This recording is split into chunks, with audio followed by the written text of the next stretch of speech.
Hello, it's Jam with Jimmy session again, and thank you so much for tuning in. A lot of you have reached out to me, how can we rewire our brain? What are the simple steps, what neuroscience suggests with which we can rewire our brain? So I thought, let me talk about those 3 simple steps, if followed, can actually rewire your brain. And imagine you can actually tap into the supercomputer we all have. We are gifted, in fact each one of us are gifted with a supercomputer. However, not many of us, or I would say very minuscule percentage of us, can actually tap at this point of time into that supercomputer.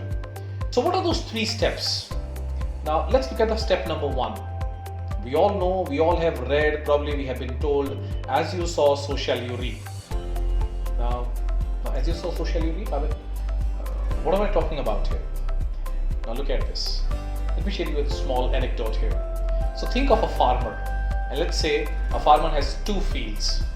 Now on one field he is growing wheat, and on the other field he is growing nightshade, a very deadly poison, and he is giving equal efforts to both the fields. What do you think will give better yield? Which field will give you, do you think will give the better yield? The one which is the wheat, because it is a food, it is a crop, or it is the poison, the nightshade? Well, the land has no capability. Now please, this is something which could be life changing for all of us. The land has no capability or capacity to distinguish what is right or what is wrong crop, or which means what is good crop or what is a bad crop. The principle, the nature's principle is very simple. As you sow, so shall you reap. If you take care of both the fields in the equal manner, it will be an equal kind of an yield. It does not matter whether it is a food or whether it is a poison. Now take this analogy to our brain. While I understand brain is much more complex than what I'm telling you as a piece of land, but think of it. Whatever words we use, they are actually seeds. If you're going to tell me I cannot, or I will not be able to, you're actually sowing those seeds. But think of it, if you can replace that with positive words, if you can replace that with positive affirmations, look at the kind of seeds what you're sowing. So remember, your brain has no capability, no capacity to distinguish what is a good thought and what is a bad thought. For a brain, the thought is thought. So ask yourself, what are you sowing today in your brain? Second thing, use more and more positive words.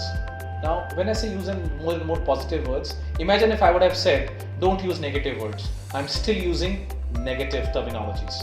So instead of that, replace that. You say, use more and more positive words. A simple example could be, instead of telling somebody, don't forget, can you replace that by saying, please remember?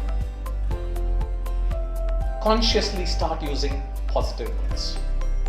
Third thing is a movie exercise, or what we say movie therapy. It's one of my favorite exercises. Think of your life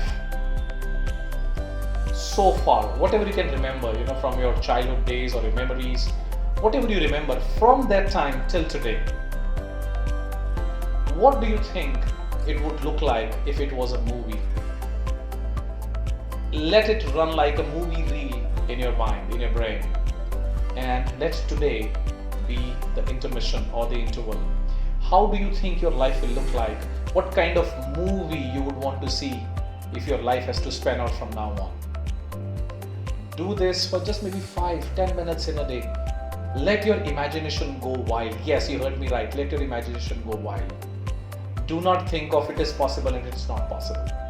How would your life look like if you have everything what you wish for, and you can actually project that, imagine, in the life's reel, and you will realize these 3 steps will really help you to rewire and untap your brain.